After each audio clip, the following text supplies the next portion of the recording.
हमने लेटर देखा, हमारे कुछ ये कॉरेस्पॉन्डेंट मित्र ने उसको व्हाट्सएप किया है, तो हमको उसमें कहा गया है कि पार्टी विरोधी गतिविधि कारण आपको निलंबित किया जाता है और शो कॉज पूछा जाता है। तो क्या पार्टी विरोधी गतिविधि है यह तो उसमें स्पष्ट नहीं किया है, लेकिन अब शो कॉज पूछे तो हमने अपना रेजिग्नेशन भेज दिया है राष्ट्रीय अध्यक्ष नड्डा जी को।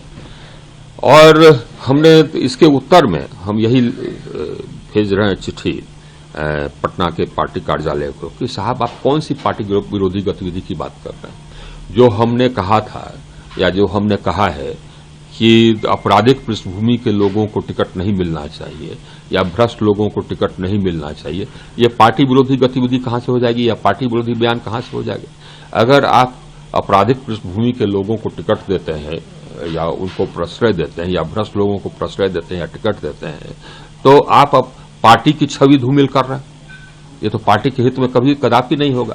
और आपराधिक क्रिमिनलाइजेशन ऑफ पॉलिटिक्स, आपराधिक पृष्ठभूमि के लोगों को टिकट देना तो न तो राष्ट्रहित में है, न लोकहित में है, न पार्टी हित में है।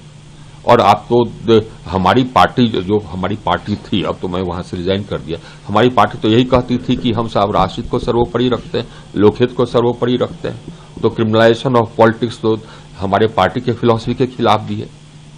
तो हमने जो बयान दिया, इन्होंने स्पष्ट नहीं किया है कि क्या वो कहते हैं पार्टी विरोधी गतिविधि, तो हमारा बयान तो पार्टी के हित में था। और लेकिन अब उन्होंने शो कॉज पूछ लिया तो हमने कहा कि अब छोड़िए साहब, ऐसे पार्टी में रहने क्या फायदा। अब जिनको तकलीफ हो, अगर आप आपराधिक प्रविष्टि के लोगों के बारे में सवाल उठावे तो लोगों को तकलीफ हो, तो वैसे जगह रहने से कोई फायदा नहीं। तो ये क्या अल्टीमेटम दिया गया है कि ये शो कॉज पूछा गया था, हाँ।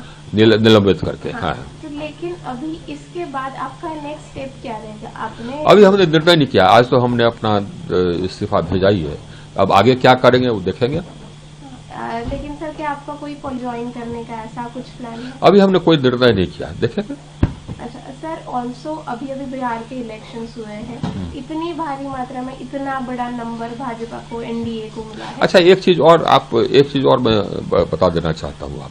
आप देखिए, आप बिहार का चुनाव लड़ रहे थे तो जिसमें कि मेन मुद्दा था कि राष्ट्रीय जनता दल का गुंडा राज और आपराधिक जो वहां व्यवस्था जो लालू यादव के समय में जहां पर कि अपराध का बढ़ोतरी हुआ या जो गुंडा राज, जंगल राज। तो आप कैसे किसी को कहेंगे कि जंगल राज करते हैं जबकि आप खुद अपने पार्टी में आपराधिक पृष्ठभूमि के लोगों को लेंगे? ये भी सवाल है ना। जैसे कौन?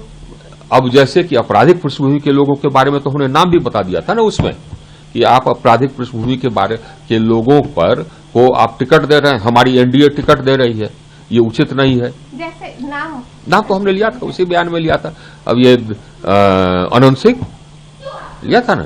तो इस तरीके वैसे ही सर, आप इलेक्शन कैंपेन जो हुआ था पूरे बिहार इलेक्शंस में, आप उससे भी काफी दूरी बनाते दिखे हमें, इसके पीछे भी नहीं, हम दूरी बनाते नहीं, हम तो थे। अगर पार्टी को आवश्यकता होती कि हाँ साहब सो आप प्रचार करें, पार्टी हमको कहता तो हम जाते और करते।